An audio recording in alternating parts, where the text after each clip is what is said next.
Okay. Morning, everyone. So this part I have already uploaded yesterday. If you have seen, what we are going to do today कि हम लोग एक alternative method पढ़ेंगे direct जैसे that is specifically meant for beams. ठीक है, beams का DS निकालने के लिए. ठीक है, आप लोग जो पुराना फार्मूला है उस हिसाब से भी निकाल सकते हैं. सेम आंसर निकलेगा. इससे क्या होगा, थोड़ा और जल्दी निकलेगा. आपको जो सही लगे वो आप यूज कर सकते हैं. जैसे मैंने यहाँ आप देख लीजिए और एक केस पढ़ेंगे हम लोग. जैसे हम लोग पहले ऐसा कुछ स्ट्रक्चर्स पढ़े थे जो आप लोग को केस 1 में दिख रहा है. और केस 2 यहाँ देखिए हम लोग का लोडिंग दिया गया है. तो जब लोडिंग दिया जाता है, लोडिंग किसी भी प्रकार का हो सकता है. लोडिंग ऐसा भी हो सकता है, लोडिंग यूडीएल भी हो सकता है, मतलब it can be anything. Fine. तो अगर लोडिंग दिया है, जो भी वर्टिकली लोडिंग अगर दिया है, तो क्या चेंजेस आएंगे उस पर हम लोग थोड़ा बात करेंगे. It's going to be very short video पे, and later on we are going to do it. I mean, study the other part also of module. We are going to continue it. ठीक है. तो basically हम लोग आज DS find out करेंगे with an alternative method. पहले हम लोग क्या करते थे, इस पहला केस पे आते हैं. पहले हम लोग फिर से हम लोग पुराना उस पे जाते हैं. हम लोग कुछ इस तरह u माइनस आर डैश करते थे. ठीक है. डेफिनेटली अब तक तो सबको ये कैलकुलेट करना आ ही क्या होगा. Fix 3 inch 2. ठीक है. तो बेसिकली कितना हुआ यहाँ 5. Unknown is 5. Number of static equilibrium equation कितना था हम लोग का 3. आर डैश माने इंटरनल हिंज जो यहाँ नहीं है तो 0. तो इसके बेसिस पे हम लोग का 2 आया. ठीक है. हम लोग का यहाँ क्या क्या कैसे कैसे आएंगे मैं आपको दिखा देता हूँ. फिक्स में vertical this and moment, and here there will be one vertical. ठीक है. ये 5 1 2 3 4 5. नाउ एक बात और याद रखिए, जब भी कोई लोडिंग नहीं दिया गया है that means you can also understand कि लोडिंग एक्चुअली इंक्लाइन एक पर्टिकुलर एंगल पे. तो जब लोडिंग इंक्लाइन होगा आपको कुछ इस प्रकार का आप उसको रिजॉल्व कर सकते हैं. मतलब अगर लोडिंग नहीं भी दिया है it is same as what we have done. जो हम लोगों ने जितना भी न्यूमेरिकल्स किया वो दैट मींस हम लोगों ने इंक्लाइन लोडिंग पे किया. We don't have to consider. ठीक है. पर इन दिस सिचुएशन क्या होगा, यहाँ क्या होगा बेसिकली एक बार देख लेते हैं. 3 1 2 3 1 2. Now the thing is just because हम लोग का एक लोडिंग दिया गया है, तो लोडिंग देने से आप याद रखिए इस लोडिंग को हम लोग ये मोमेंट्स और ये जो फोर्सेस है उसको काउंटर एक्ट करेगा. दैट मीन्स मैं अगर यहाँ summation of F X is equal to 0 use करूँ इस सिचुएशन पे जहाँ लोडिंग पर्टिकुलर दिया गया है, तो समेशन ऑफ एफ एक्स अगर यूज करोगे तो मुझे मान लीजिए ये this is B point, this is A point and this is. तो डोंट यू थिंक ये जो फोर्सेस है इट इज ऑटोमेटिकली 0 बिकॉज इसको काउंटर करने के लिए कुछ नहीं है. Simple to understand. ठीक है. इसको काउंटर करने के लिए कुछ भी नहीं है. तो इन दिस सिचुएशन हम लोग का ये जो पार्ट है दिस पार्ट जो हॉरिजॉन्टल फोर्सेस है वो हम लोग का 0 हो जाएंगे. All the horizontal forces are 0. तो अगर 0 है हम लोग के पास बेसिकली क्या हुआ अल्टीमेटली, हम लोग के बेसिकली कोई भी ऐसा सिचुएशन हो तो हम लोग के पास कोई भी हॉरिजॉन्टल अगर लोडिंग वर्टिकल है तभी इफ इट इज देयर तो हम लोग को बेसिकली यहाँ अननोन कितना होगा, अननोन एक्चुअली 2 होगा, क्योंकि अभी दिस ऑलरेडी वी नो कि ये 0 है, इसको काउंटर करने के लिए कुछ नहीं। मान लीजिए कि आपको तभी मिलेगा, मतलब आप मान लीजिए एक ऐसा स्ट्रक्चर है, आपको ये फोर्स तभी काम आएगा जब यहाँ से एक रेजिस्टेंस आएगा, ठीक है। अगर रेजिस्टेंस नहीं आएगा, that means you are not going to get a force, that is the thing we are doing out here. ये very easy to understand, nothing new in it, ठीक है। बस एक स्पेशल केस था तो इसलिए मैंने समझा। तो बेसिकली यहाँ क्या हुआ, हॉरिजॉन्टल फोर्सेस, अगर अगर वर्टिकल लोडिंग हुआ, if there is vertical loading in beam, then horizontal force equal to 0, ठीक है। तो बेसिकली हम लोग का क्या हुआ अभी इस सिचुएशन पे हुआ कि हम लोग के पास बस ये और ये रहेगा, थ्री रहेगा। तो हम लोग अगर इस पे फॉर्मूला लगाए, हम लोग कैसे लगा, अच्छा यहाँ हम लोग टोटल डीएस भी निकाल सकते हैं। कैसे, डीएसआई तो डेफिनेटली लूप नहीं है तो 0 होगा, तो दैट मींस डीएस कितना हुआ हम लोग का, 2 + 0 = 2, ठीक है। I think so this is understand. तो यहाँ कितना होगा डीएससी होगा अपना आपका 1 2 u माइनस आर डैश तो 0 है, 1 2 3 माइनस, यहाँ गलती मत कीजिएगा, जो आर वैल्यू है, आर का क्या था हम लोग का स्टैटिक इक्विलिब्रियम इक्वेशन जो अवेलेबल है, तो आर का वैल्यू हम लोग का 3 था फॉर 2D, और आर का वैल्यू हम लोग का 6 था अगर 3D है तो, ठीक है। F X F Y M Z. Now the problem is that we have already used this, तभी ना ये 0 आया, F X equal to 0 use किया। तो इन दिस सिचुएशन क्या होगा हम लोग का, इन दिस सिचुएशन हम लोग का मतलब हम लोग का इक्विलिब्रियम इक्वेशन कौन सा है, ये है और ये, तो इनमें से हम लोगों ने ये यूज ही कर दिया, तो हम लोग के पास बचा कितना, 2, और बाकी आर डैश तो 0 है ही, और 1, और टीएसआई तो डेफिनेटली 0 ही होगा क्योंकि लूप नहीं है। अगर आप लोग को ये समझ नहीं है तो आप लोग को पहला जो चैप्टर है, मॉड्यूल है, उसका वीडियो देखिए और उसका नोट्स देखिए, आप लोग को समझ में आएगा। किसी को अगर समझ नहीं आ रहा तो सबको समझ आ रहा है, तो 1 + 0 = 1, ये ही छोटा चीज याद रखना है आपको, ठीक है। तो यही चीज पे हम लोग और एक करेंगे शॉर्टकट के लिए, जैसे मैंने बोला था कि हम लोग कभी कभी इसी चीज को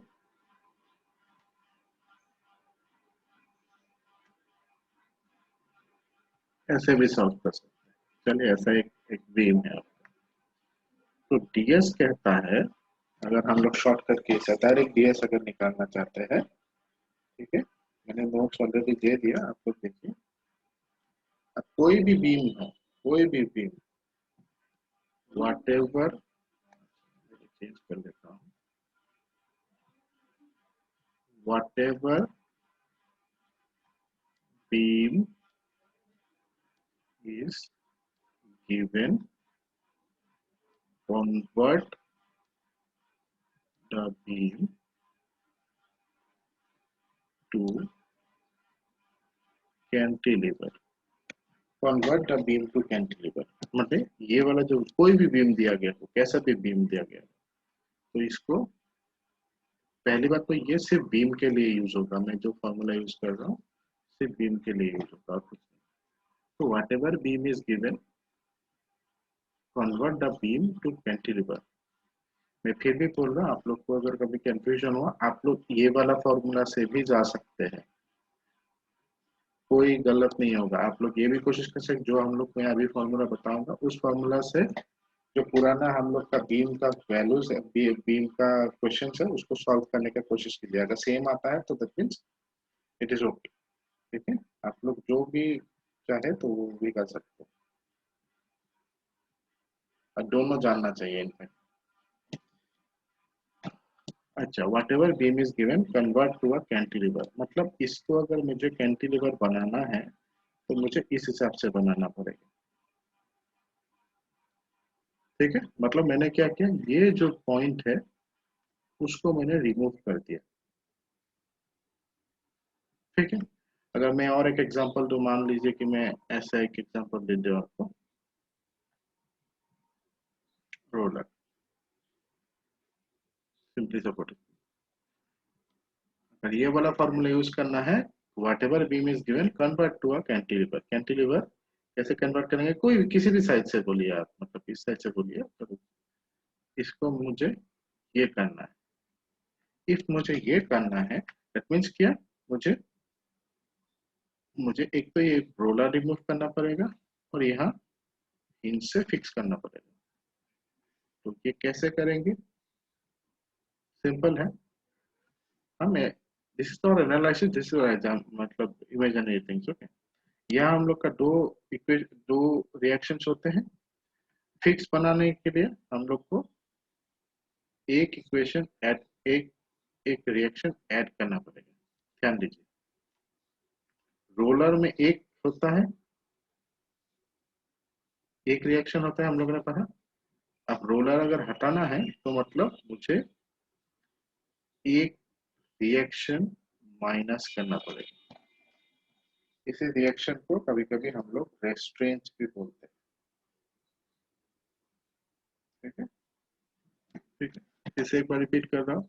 अगर कोई भी सपोर्ट को, आप कोई भी सपोर्ट को अगर यहाँ मान लीजिए मैं उल्टा कर रहा हूँ, ठीक है, मैं इसी चीज को और उल्टा कर रहा हूँ, इसी चीज को मैं कंटिन्यू बनाऊंगा पर इस साइड से बनाऊंगा, मतलब रोलर को हटाऊंगा। तो रोलर को अगर हटाना है तो मुझे इस प्रकार का होगा। मतलब क्या, मतलब यहाँ से यहाँ तक आने, यहाँ एक रिएक्शन है रोलर में, फिक्स करने के लिए मुझे दो रिएक्शन ऐड करना पड़ेगा, तभी ये फिक्स होगा, क्योंकि फिक्स में तीन रिएक्शन होते हैं। और हिंज को मेरे को बाहर फेंकना पड़ेगा, मतलब ये पूरा प्योर कैंटिलीवर बन जाएगा। कोई भी लोडिंग हो तो भी फर्क नहीं पड़ता, लोडिंग को ऐसे ही रखना। तो इसको अगर माइनस करना है तो मुझे यहाँ रोलर से इस तरफ फ्री आने के लिए क्या कर, हिंज से इस तरफ फ्री आने के लिए क्या करना पड़ेगा, दो रेस्ट्रेंट्स या रिएक्शंस माइनस। ठीक है, बस कैंटिलीवर बनाना है। ठीक है, इसका नोट्स मैंने ऑलरेडी दे दिया, आप लोग चेक कर सकते हैं। तो डीएस का फॉर्मूला यहाँ है, कैंटिलीवर बनाने के चक्कर में whatever external reactions, support reactions removed minus restraints added। ठीक है, reactions removed minus restraints added, मतलब मैं अगर जो यहाँ बनाया उसके लिए बनाऊं, कैसे बनाऊंगा, चलिए एक काम कर लेते हैं, reactions remove minus restraints added, यही वाला ले लेते हैं। यहाँ निकला था हम लोग का कितना, 2। ठीक है, तो यही वाला formula, let me take this only. ठीक है, तो मुझे क्या बनाना है, कैंटिलीवर बनाना है। ठीक है, तो ds is equal to restraints remove minus restraints added. ठीक है, रेस्ट्रेंट्स रिमूव, कितना रिमूव करेंगे, हिंज को रिमूव करना पड़ेगा, मतलब दो रिएक्शंस हम लोग का रिमूव करना पड़ेगा, 2। ऐड कितना करना पड़ेगा, ऐड हम लोग का 0 करना पड़ेगा, क्योंकि ऑलरेडी ये इस तरह फिक्स है ही। तो 0, तो ये निकला 2 से। ठीक है,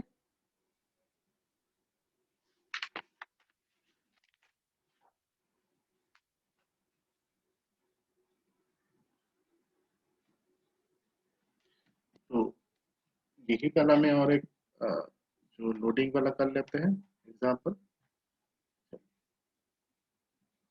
टेक लोडिंग आउट है, मान लीजिए कोई भी लोडिंग हो, इन सिचुएशन में क्या होगा, ds is equal to reaction remove minus restaurant agent. अब देखिए यहाँ यहाँ हम लोग का रिएक्शन 2 है, पर अगर ये 2 लिखेंगे तो गलत होगा। क्यों गलत होगा? क्योंकि यहाँ ऑलरेडी ये वाला रिएक्शन 0 है, तो यहाँ एक्चुअली 2 नहीं होगा, यहाँ 1 होगा।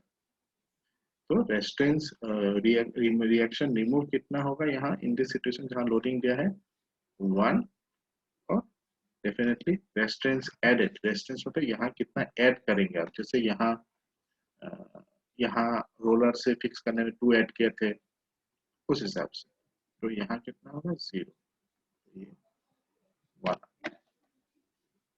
ठीक है,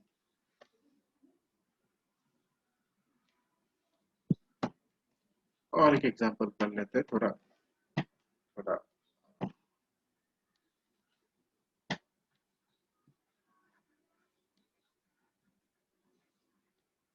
ये सब एग्जांपल मैंने ऑलरेडी आपके नोट्स में दे रखा है, you can check it whenever you want, और उसको कंटिन्यू रखिए उस स्टडी को, नहीं तो धीरे धीरे भूलते जाएंगे, लास्ट में बहुत मुश्किल हो जाएगा आपको। ठीक है, तो एक काम करते हैं, एक दूसरा लेते हैं एग्जांपल। ठीक है, इसमें जब भी एनालिसिस का ऐसा न्यूमेरिकल कुछ भी करें, जब भी न्यूमेरिकल करें, याद रखिएगा आप लोग पेन एंड पेपर लेके रखिएगा हमेशा, pen and paper and calculator. Otherwise देख देख के समझ में आता है और लेटर और मुश्किल हो जाएगा, आप लोग के लिए भूल जाएंगे। ठीक है, तो यहाँ मैंने क्या किया, एक हिंज डाल दिया। ठीक है, फिर नया नहीं है, इसको हम इस फॉर्मूला से कोशिश करेंगे सॉल्व करने की। तो इसको अगर हिंज बनाना है, सॉरी कैंटिलीवर बनाना है, कैसे बनाएंगे? कैंटिलीवर बनाएंगे अब ऐसे, सिंपल, प्रोवाइडेड आप लोग को ये चीज पता हो कि हम लोग का यहाँ कितना रिएक्शन होता है 3, यहाँ कितना रिएक्शन होता है 1, ये कितना रोलर 1, और ये कितना होता है रिएक्शन, ये निकलता है m-1, माने इन दिस केस होगा 2-1, मेंबर कितना ज्वाइन कर रहा है विच इज 1। ठीक है, अब देखिए, तो ds is equal to reaction remove, कितना रिमूव किया हम लोगों ने बेसिकली यहाँ रिएक्शन रिमूव 1 और 2, तो रिएक्शन रिमूव स्टेप वाइज करते हैं, reaction remove equal to 2। Now restraints added, restraint added मतलब ये जो हिंज है, हिंज तो मतलब क्या है, ये आप जब इंटरनेट हिंज देते हैं दैट मींस क्या है, ये मूवमेंट कर सकते हैं आप, मतलब इधर उधर जा सकता है। मैंने ये एग्जांपल भी दिया था, जब ऐसे कुछ बन जाएगा, ठीक है, ऊपर नीचे जा मतलब घूम सकता है। तो रेस्टोरेंट लेवल पे ये चीज भी पूरा हम लोग का रिजिट होना पड़ेगा, रिजिट होने से अल्टीमेटली रेस्टोरेंट एडेड हम लोग का कितना हुआ m-1, जो पुराना था हम लोग जो आर डैश में जो यूज करते थे वही वाला है, कोई नया नहीं। ठीक है, तो 2-1 1, तो दैट मींस आपका ds कितना निकला, reactions removed minus reactions added 2 - 1 equal to 1। ये कोई भी न्यूमेरिकल में, बीम वाला न्यूमेरिकल में आप लोग यूज कर सकते हैं। नाउ याद रखिए, मैंने बहुत सारा एग्जांपल्स ऑलरेडी दे चुके हैं हम लोग, हालांकि मैं फिर से बोल रहा हूँ, you can solve it by the usual method also. ये जरूरी नहीं कि ऐसे सॉल्व करें, आप कैसे भी सॉल्व कर सकते हैं, क्या आप ऐसे भी सॉल्व कर सकते हैं इसी चीज को। पर क्या होता है कि कभी कभी डीएस अगर डायरेक्टली पूछा जाए किसी किसी न्यूमेरिकल में, बड़ा आसानी होता है। अगर आप लोग किसी न्यूमेरिकल में डीएसआई या डीएसई डायरेक्टली पूछा तो अलग बात, तब ऐसे जाना पड़ेगा। अदरवाइज आप डायरेक्टली अगर कभी स्टैटिक जो मेन, जैसे आपको whenever we go to the next module, जितना आप मॉड्यूल ऊपर जाएंगे तो क्या होगा, डीएस डायरेक्टली मतलब आपको कैलकुलेट करना पड़ेगा, तो इन दिस सिचुएशन ये काम आता है, this becomes very handy. Okay, so एक practice examples I'm giving you, it's on your notes also, please try it। ठीक है, जितना हो सके उतना ट्राई कीजिएगा. Try it. I have given you the practice. You can draw it if you want right now also. Take some time. Okay.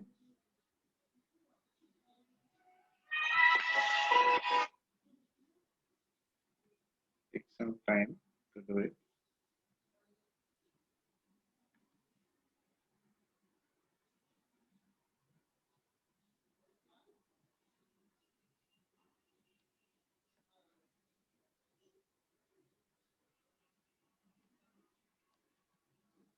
This is hinge, roller, hinge. Okay.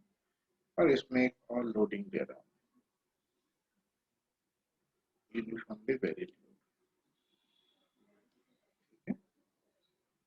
इसका आप लोग डीएस फाइंड आउट कीजिए इस वाला formula से. और जिसने भी किया तो मुझे मैसेज करे कि आंसर क्या है सर.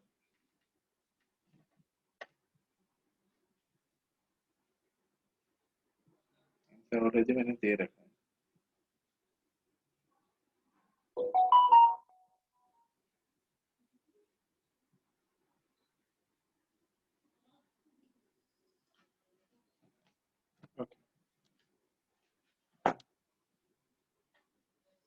अच्छा, एक और चीज याद रखिए, बताना चाहता हूँ इसी चीज पे रिगार्डिंग दिस थिंग. ये जैसे जब भी whenever there is a load, so what we do not consider the horizontal load. और कभी कभी सिचुएशन में which is आप लोग का बीटेक में जनरली मेरे मोस्ट प्रोबेबली इतना नहीं होगा, पर कभी कभी क्या होता है कि ऐसा कुछ अरेंजमेंट दिया जाता है where the support is not in the same level because ठीक है कुछ ऐसा भी हो सकता है. मतलब मान लीजिए ऐसा भी कोई बीम हो सकता है, मान लीजिए ऐसा, और यहाँ लोडिंग देखिए ये कोई एक मतलब कनेक्शन. अगर लोडिंग इस हिसाब से दीजिए जहाँ सपोर्ट आपका सेम लेवल में नहीं है, यहाँ जैसे सेम लेवल में है, सेम लेवल, तब आपको प्लीज डू नॉट कंसिडर, तब you have to consider horizontal reaction.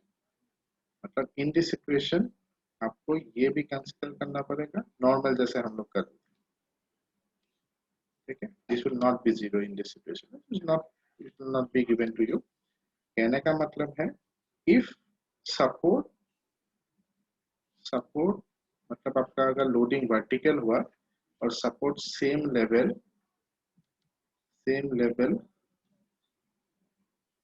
पे नहीं है, then consider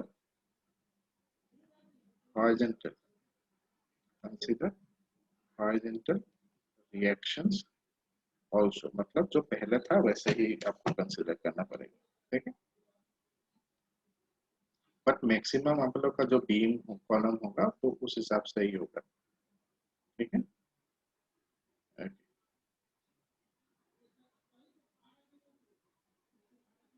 okay, one more thing. ठीक है. वही चीज फ्रेम और ट्रस के लिए, फ्रेम्स और ट्रस के लिए. ठीक है. मतलब अगर लोडिंग हुआ, मतलब आपका अगर कुछ ऐसा आपका दिया, ठीक है, कोई अगर ऐसा दिया तो इन दिस सिचुएशन कोई चेंजेस नहीं आएंगे जैसे हम लोग पहले पढ़े थे. मतलब ये और ये में हम लोग का डीएस अगर निकालने दिया it is the same thing. ठीक है. हम लोग जैसे कहते थे 3c माइनस आर डैश या u माइनस आर जैसे कहते थे उसी तरह बीम ट्रसेस के लिए भी सेम. मतलब मान लीजिए ऐसा कुछ है ट्रस, कोई भी ट्रस हो, ऐसा लोडिंग है को या कुछ हो, so it is going to be same. That means you are going to consider horizontal reactions out here. You are going to consider horizontal reaction. मतलब you are going to consider three reactions here, reactions here. ठीक है. इसको reaction consider मत कर देना और उल्टा से. ठीक है. This is not reactions. So we'll move to the next module. We'll continue the module.